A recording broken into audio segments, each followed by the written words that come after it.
Pitre du Pape aux lettres du vivant. Ô mes amis bien-aimés, vous portez en ces jours le nom du Seigneur. Vous avez été choisis pour être les dépositaires de son mystère. Il appartient à chacun de vous de manifester les attributs de Dieu et de démontrer par vos actes et par vos paroles les signes de sa justice, de sa puissance et de sa gloire. Même les membres de votre corps doivent témoigner de la noblesse et de vos intentions, de l'intégrité de votre vie, de la réalité de votre foi et du caractère élevé de votre dévotion. Car en vérité, je vous le dis, voici le jour dont Dieu parle ainsi dans son livre. En ce jour, je mettrai un sceau sur leurs lèvres, mais leurs mains parleront pour eux et leurs pieds porteront témoignage des choses qu'ils auront faites. Méditez ces paroles que Jésus adressa à ses disciples en les envoyant de par le monde propager la cause de Dieu. C'est avec de telles paroles qu'il leur enjoignit de se lever et de remplir leur mission. Vous êtes comme le feu allumé dans les ténèbres de la nuit au sommet de la montagne. Que votre lumière resplendisse aux yeux des hommes. La pureté de votre vie et le degré de votre renoncement doivent être tels que les peuples de la terre, en vous voyant, reconnaissent leur Père céleste et se rapprochent de lui, qui est la source de la pureté et de la grâce. Car nul n'a vu le Père qui est aux cieux. Vous, ses enfants spirituels, vous devez par vos actes donner l'exemple de ses vertus et témoigner de sa gloire. Vous êtes le sel de la terre, mais si le sel a perdu sa saveur, avec quoi l'adultérera-t-on?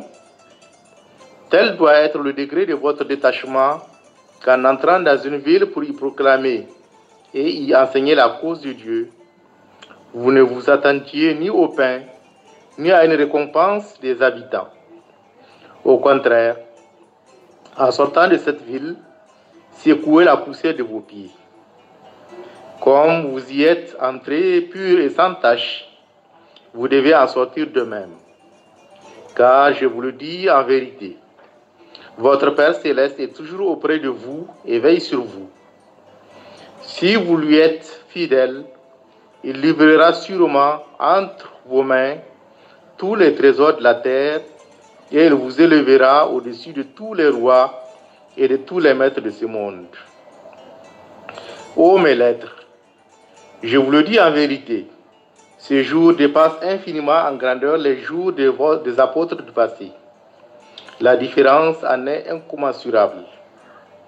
Vous êtes les témoins de l'aurore du jour promis par Dieu. Vous buvez à la coupe mystique de sa révélation. Saignez vos reins pour la lutte et soyez attentifs aux paroles que Dieu a révélées dans son livre.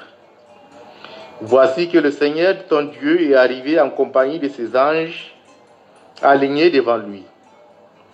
Purifiez vos cœurs des désirs terrestres et que les vertus angéliques soient votre parure. Efforcez-vous de démontrer par vos actes la vérité de ces paroles de Dieu et craignez de vous détourner de peur qu'il ne mette à votre place un autre peuple qui ne vous ressemble pas et qui vous enlève le royaume de Dieu. Les jours où l'adoration passive était jugée suffisante sont révolus. L'heure est venue où seuls les motifs les plus désintéressés, appuyés par des actes sans tache, peuvent s'élever jusqu'au trône du Très-Haut et trouver grâce auprès de lui. Seules les bonnes paroles suivies de bonnes actions seront exaltées devant lui. Vous êtes les humbles dont Dieu, dans son livre, a parlé en ces termes. Nous désirons accorder nos faveurs aux hommes de la terre et nous en ferons des guides spirituels parmi les hommes et ils seront nos héritiers. Vous avez été appelés à ce rang. Vous n'y parviendrez qu'en foulant aux pieds tous les désirs terrestres et en vous efforçant de devenir des dignes serviteurs qui se taisent tant que lui n'a point parlé et qui exécute ses commandements. Vous êtes les premières lettres engendrées par le premier point, le Bab. Les premières fontaines qui ont jailli de la source de cette révélation. Suppliez le Seigneur votre Dieu de vous accorder sa faveur, afin qu'aucune affection humaine, aucun projet éphémère ne ternisse la pureté de cette grâce dont vous êtes pénétrés, et qu'aucune amertume ne se mêle à sa douceur. Je vous prépare pour la venue d'un grand jour. Déployez tous vos efforts afin que dans le monde à venir, moi qui vous instruis aujourd'hui, je puisse, devant le trône de miséricorde divine, me réjouir de vos actes et me glorifier de vos exploits. Nul ne connaît encore le secret du jour qui vous doit venir. Il ne peut être divulgué et ne peut s'en faire une idée. L'enfant nouveau-né de ce jour sera plus avancé que les hommes les plus sages et les plus vénérables de notre temps. Le plus humble, le plus ignorant de cette époque-là, surpassera en connaissance les théologiens les plus érudits et les plus accomplis de nos jours.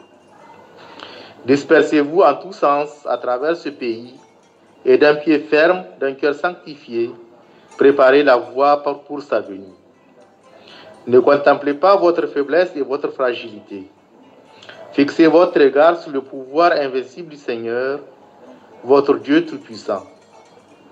N'est-ce pas grâce à lui que jadis Abraham, si faible en apparence, a triomphé des forces de Nemrod? À Moïse, qui n'avait d'autre arme que son bâton, Dieu n'a-t-il pas assuré la victoire sur Pharaon et ses armées? Et bien que Jésus fût humble et pauvre aux yeux des hommes, Dieu n'a-t-il pas voulu qu'il triomphât des forces conjurées du peuple juif? N'a-t-il pas assujetti les tribus barbares et turbulentes de l'Arabie à la discipline sainte et réformatrice de Mahomet, son prophète?